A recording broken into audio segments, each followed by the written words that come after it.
بغير حساب. ويا قوم ما لي أدعوكم إلى النجاة وتدعونني إلى النار. تدعونني لأكفر بالله وأشرك به ما ليس لي به علم، وأنا أدعوكم إلى العزيز الغفار. لا جرم أن ما تدعونني إليه ليس له دعوة في الدنيا ولا في الآخرة، وأن مردنا إلى الله، وأن المسرفين هم أصحاب النار. صدق الله العظيم. درود شريف اللهم صل على سيدنا وشفيعنا محمد وعلى آله وصحبه وسلم.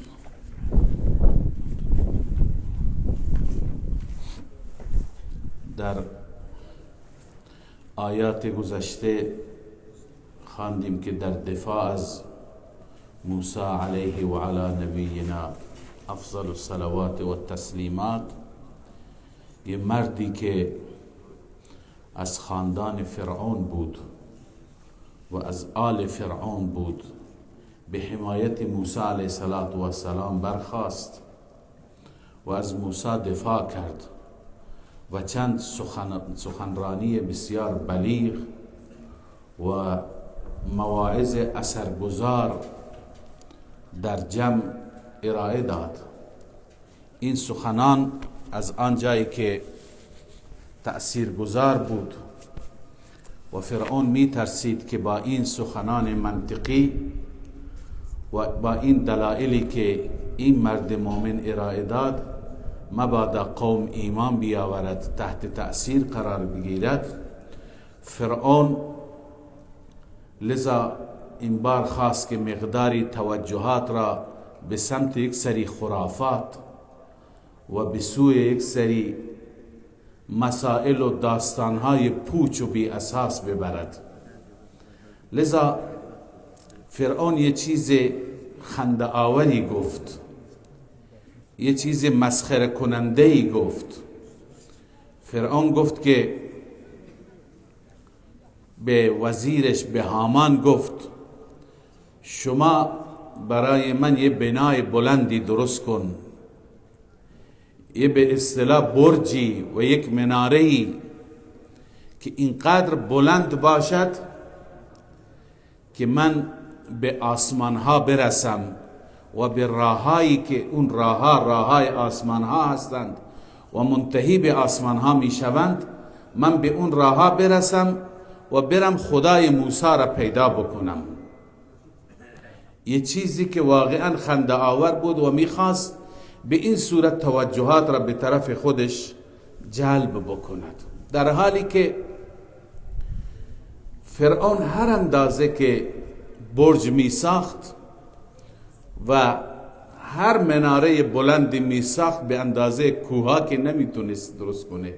خداوند عزوجل کوهای بسیار بلندی درست کرده که انسان هر چی میره کوهایی هستن که حداقل ارتفاع اون کوها 8000 متر، 8 کیلومتر یا 4 کیلومتر که از صبح تا شب میرند کوهنوردها بازم نمیرسند و خسته میشند و در راه میخوابند. خدای عزوجل خودش عجائبی دارد، اما فرعون میخواست به این صورت ذهنها را مشغول بسازد، متوجه بسازد، تا اینکه مردم به سمت اون مطالب زیبا و مطالب معنوی که این مرد مؤمن ارائه داد مردم به اون سمت توجه نکنند. اینجا بود که گفت وقال فرعون یا هامان، فرعون گفت ای هامان ابن لی صرحا، برای من مکان بلندی درست کن، برای من برج بلندی درست کن، لعلی ابلغ الاسباب، تا من برسم به راهها. کدوم راهها مراد هست؟ اسباب السماوات، راههای آسمانها برسم. فاطلع الی اله موسی، که سرک بکشم به خدای موسی و اونجا او را ببینم که او کجاست، چگونه نشسته، کجا نشسته، چی میکند. حماقت دوم فرعون اینه که اون خدای عزوجل را مثل یک انسان مجسم تصور میکنه که دارای جسم است و یه جایی نشسته، در حالی که الله عزوجل از جسم پاک است، از مکان پاک است، از زمان پاک است. اینها را خدای تعالی آفریده، زمان را الله آفریده، مکان را الله آفریده. لذا خدای تعالی بالاتر از این هست و اینکه ما بفهمیم به چه کیفیت است، از فهم ما هم بالاتر است. لذا فرعون قیاس میکنه العیاذ بالله رب العالمین را به یک انسانی که روی تختی جا نشسته. به این خاطر میگه من سرک بکشم، من از اونجا نگاه بکنم که اله موسی چه کار میکند. خب از این حماقت فرعون خود به خود یه اعتراف ضمنی معلوم شد. پس ای فرعون، تو اعتقاد داری که موسی الهی دارد، موسی خدایی دارد که موسی گفت رب السماوات والارض، رب آسمان ها و زمین هست و رب العالمین. پس تو قبول داری که ربی در این آسمان ها هست؟ این جمله را که فرعون گفت خود به خود این جمله بر علیه خود فرعون تمام شد. به همین خاطر فوراً تدارک کرد، فوراً فرعون جلوی این فهمی که خود به خود از جمله ایجاد میشه گرفت و گفت و انی لأظنه کاذبا، من موسی را فکر میکنم که او دروغ میگه. العیاذ بالله موسی را گفت لأظنه، اینجا ظن به معنی یقین است، من یقین دارم که موسی خلاف میگه، دروغ میگه. چون که از کلام خود فرعون ثابت شد که ربی در آسمان ها هست، به این خاطر فرعون گفت نه، من فکر میکنم و یقین دارم که او دروغ میگه. و الله عزوجل در ادامه میفرماید و كذلك زین لفرعون سوء عمله و صد عن السبیل، این گونه برای فرعون عمل کرده بدش آراسته شده بود، زیبا جلوه داده شده بود و به همین خاطر، به خاطر همین تفکرات و تخیلات باطل، فرعون از راه حق و از مسیر حق باز داشته شد به خاطر همین غلط کاری هایش. اینجا عزیزان یه نکته ای هست و اون نکته قابل توجهه، اون اینه که هر کافر، هر مشرک، هر باطل اعتقاد باطلی که دارد و عمل کفریه‌ای که دارد، این عمل کفریه او جلوی چشمانش بسیار زیبا هست، فکر میکنه که من چه کار خوبی میکنم. حالا این کی هست که این عمل را زیبا جلوه میده؟ در آیات دیگه هست و زین لهم الشیطان و اعمالهم، شیطان هست که اعمال را زیبا جلوه میدهد. الان فرعون را ببینید که چه کاری احمقانه‌ای داره میکنه یا چه دستور احمقانه‌ای، ولی فکر میکنه من کار زیبایی انجام میدم. مشرک شرک میکنه، فکر میکنه من دارم عبادت میکنم. کافر کفر میکنه، فکر میکنه من کار معقولی انجام میدم. هر انسان باطل که در مسیر باطل باشد، برای او شیطان عملش را زیبا جلوه میدهد. به همین خاطر این نوع اهل باطل اصلا قابل هدایت نیستن، هدایت نصیبشون نمیشه. چرا؟ چون همون کار بدشون را، کار باطل خودشون را زیبا میبینند و خوب میدانند. لذا از کار زیبا و از کار خوب کی توبه میکنه؟ مثلا یک انسانی که کار بدی انجام میده و فکر میکنه که کار من بد هست، خب این انسان قابل هدایت. دزدی میکنه، وجدانش او را ملامت میکنه. کار فساد میکنه، کار فحشا میکنه، خودش میدونه من کار بد میکنم. این تو فکرش تو ذهنش داره که من یه روزی توبه میکنم. اما یک انسانی که کار منکری انجام میده، کار باطلی انجام میده، گرفتار خرافات هست، گرفتار کفر و شرک هست، او هیچ وقت توبه نمیکنه، چون فکر میکنه همین شرکی که من میکنم اون بزرگترین عبادت است، همین راه باطلی که من دارم میرم بزرگترین عبادت است. همین دلیل هست که فرعون و فرعونیان قابل هدایت نبودند، چنین کفرکاری هایی میکردند و الله میفرماد زین له سوء عمل، این اعمال بد برایش زیبا جلوه میداد. فکر میکرد من چه کار خوبی میکنم، خب از این کار خوب کی توبه میکنه؟ به خاطر هرگز هدایت و ایمان نصیبش نشد. اما اون مثالی که عرض کردم، اون انسان بدفعل، بدکار، بدعمل، او عمل خودش را در دلش بد میداند، او در وجدانش خودش را ملامت میکند و یه روزی نیت توبه داره، شاید توبه نصیبش بشه. اما این انسان ها که بد میکنند و فکر میکنند کار خوب میکنند، اینها هرگز توبه نصیبشون نمیشه، اصلا در تخیلشون نیست که توبه بکنند، به خاطر اینکه اینها فکر میکنند همش در معروفاتند، همش کار نیک انجام میدن.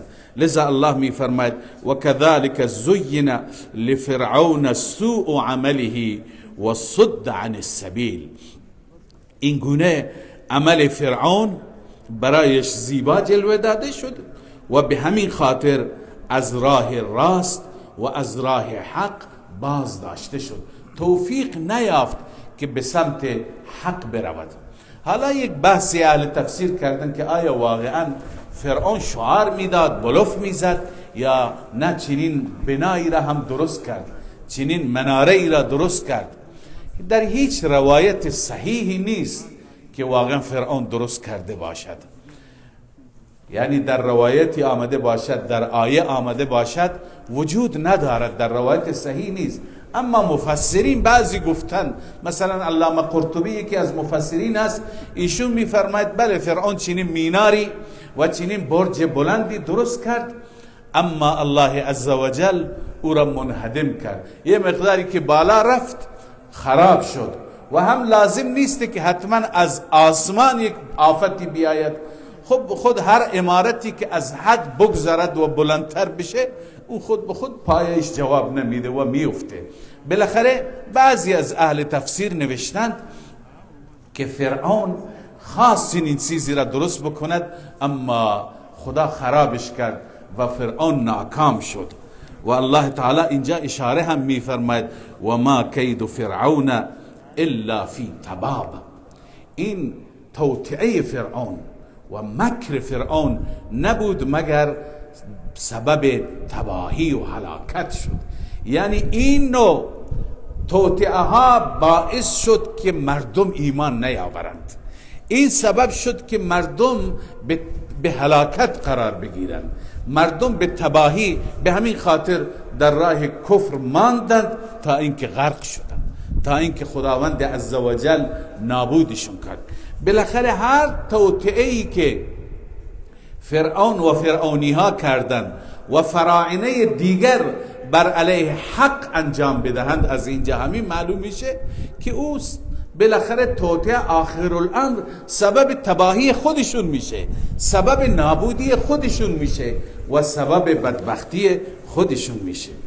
بالاخره وقتی که این مرد مؤمن تشخیص داد و احساس کرد که این قوم حرف را قبول نمی کند، دلایل من گفتم دلایل عقلی منطقی، اما اینها متنبه نشدند، برای بار آخر قوم خودش را یه نصیحت دیگر ناصحانه و خیرخواهانه کرد. و قال الذي آمن یا قوم اتبعون اهدکم سبیل الرشاد، گفت اون کسی که ایمان آورده بود، این مرد مؤمن به قوم خودش گفت ای قوم از من پیروی بکنید، از فرعون پیروی نکنید. فرعون شما را بدبخت میکنه، فرعون شما را گمراه میکنه، بیایید حرف منو گوش کنید، من میگم از موسی تبعیت کنید. لذا شما پیروی من بکنید. اهدکم سبیل الرشاد، من شما را راهنمایی میکنم به اون راه هدایت. این در مقابل اون آیه هست ما چند هفته پیش خواندیم که فرعون گفت و ما اهدیکم الا سبیل الرشاد، من شما را راهنمایی نمی کنم مگر به راه هدایت. حالا این مرد مومن میگه فرعون شما را به راه رشاد، به راه رشد و هدایت راهنمایی نمی کند، من شما را راهنمایی می کنم. و حالا یه چیزی که مانع هدایت میشه، یه چیزی که مانع میشه که انسان مسیر حق را و مسیر درست را بردارد، اون را نشاندهی میکند. اون چیه؟ اون اینه که انسان وقتی که به دنیا چنان بچسبد و به زرق و برق دنیا و زندگی دنیا چنان اهمیت بده که به دین اهمیت نده، به راه حق اهمیت نده، این انسان خود به خود از مسیر حق چی میشه؟ منحرف میشه.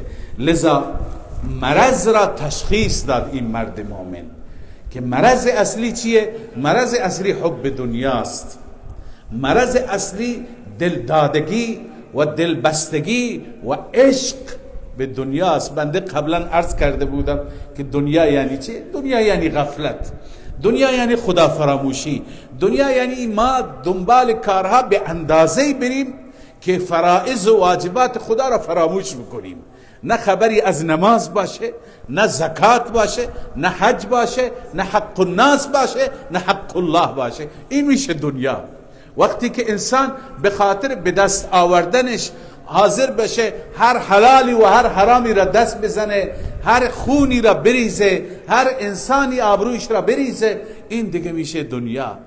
لذا این مانع هدایت میشه. این مرد مومن همینو میگه یا قوم انما هذه الحیات الدنیا متاع، ای قوم من جزی نیست که این زندگی دنیا کالا هست، کالای بسیار محقری هست، کالای بسیار بی ارزشی هست. و ان الاخرة هی دار القرار، و همانا آخرت دار القرار است، اون داری که انسان همیشه قرار میگیرد و اون جایی که انسان ابدالآباد میماند، اون دار آخرت است. دنیا را همه ما میبینیم و میدانیم که چند روزه هست. خیلی از انسان ها هستن چقدر تلاش میکنن، چقدر کوشش، چقدر عرق میریزن، چقدر سحرخیزی دارن، اما تا اینکه چیزی جمع میکنن موت به سراغش میاد، همه میماند برای بقیه. لذا این متاع بسیار محقر و بی ارزش و بی وفایی هست. و ان الاخرة هی دار القرار، آخرت جای همیشگی هست، برای اونجا انسان ذخیره بکند، برای اونجا انسان برنامه ریزی بکند. و این را بیشتر توضیح میده این مرد مومن. چه کلمات زیبایی هستند که الله عزوجل در این کلام زیبا اینها را نقل میکنه. معلوم میشه که این سخنان رب هستند، سخنانی که الله میپسندد. میفرماید من عمل سیئة فلا یجزى الا مثلها. اینجا اشاره هم به رحمت خدا هست و هم به گرفتاری هایی که برای انسان پیش میاد. هر کسی که عمل سیئی انجام بده، عمل بدی انجام بده، عمل شرک، عمل کفر، عمل فاسد، فلا یجزا الا مثلها، اون انسان جزا دادم نمیشه مگر مثل همون عملش.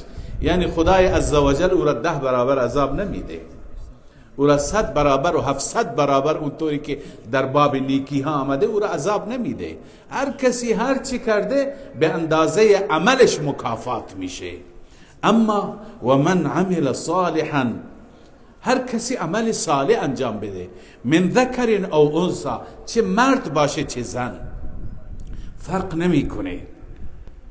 در عمل مساوات است، در قانون الهی مساوات است. این نیست که یه آقای اگر عملی بکند به او به اندازه 2 برابر خانومش اجر میرسه، نه، بلکه هر اندازه که انسان عمل بکنه، چه مرد باشه چه زن. البته کیفیت عمل مهمه. هر کسی که اخلاصش بیشتر باشد، کیفیت عمل بالاتر باشد اون اجرش بالاتره، فرق نمیکنه مرد باشه یا زن. اما یک شرط برای قبولیت عمل هست و هو مؤمنون، او مؤمن باشه. مفسرین میگن یعنی مشرک نباشه. خیلی ها هستند که به گمان خودشون عمل صالح انجام میدند، شاید 100 تا شتر را در یک روز قربانی بکنه، اما چون در عقاید شرکه، در اعمال شرکه، به جای فریاد زدن خداوند و استمداد از خدا از غیر خدا کمک میگیره، به جای سجده خدا غیر خدا را سجده میکنه، به جای طواف خانه خدا برای غیر خدا طواف میکنه، به جای اینکه ذبح بکند و بکشد برای خدا برای غیر خدا میکند. لذا این مؤمن نیست. این عملی خیلی آهد بودن. یه مشرکی هست که در زمان جاهلیت فوت کرده بود، خیلی انسان سخاوتمندی هم بود، صله رحمی میکرد، کارهای خوب میکرد، به بینواها رسیدگی میکرد. یه روز ام المؤمنین عایشه رضی الله عنها از رسول الله پرسید که یا رسول الله، آیا اون اعمالی که اون فرد انجام میداد به اون نفعی میرساند؟ آن حضرت صلی الله علیه وسلم فرمود نه خیر، به او هیچ نفعی نمیرسند. دلیلش چیه؟ دلیلش اینه که عمل خوب میکرد اما شرک میکرد. انسان وقتی که عمل خوب بکند و در عقاید شرک باشه، در عمل شرک باشه، عملش هباء منثورا، یه غبار پراکنده میشه، هیچ به دردش نمیخوره. به همین خاطر آیه شرط زده و هو مؤمنون، مؤمن باشد، فاولئک یدخلون الجنه یرزقون فیها بغیر حساب. این افراد اینها وارد بهشت میشوند و یرزقون فیها بغیر حساب، بغیر حساب و کتاب رزق داده میشوند. این نیست که به اندازه عملش، نه، به اندازه عملش نه، اضعاف مضاعف. الله عزوجل هزاران برابر بهشون اجر میده، بهشون ثواب میده. لذا در باب رحمت، ان رحمتی وسعت، رحمت من بسیار وسیع است از اون غضب من، از اون خشم و قهر من. اما اگر عمل بد بکند فقط به اندازه بدی انسان پاداش داده میشه، جزا داده میشه، به کیفر عملش میرسه. اما عمل نیک داشته باشد، شرطش ایمان است، مؤمن باشه، الله عزوجل در او در بهشت رزق بیکرانی عنایت میفرماید، بدون حد و حساب عنایت میفرماید. الله عزوجل به همه ما هم ایمان کامل و ایمان درست عنایت بفرماید و هم توفیق عمل صالح عنایت بفرماید.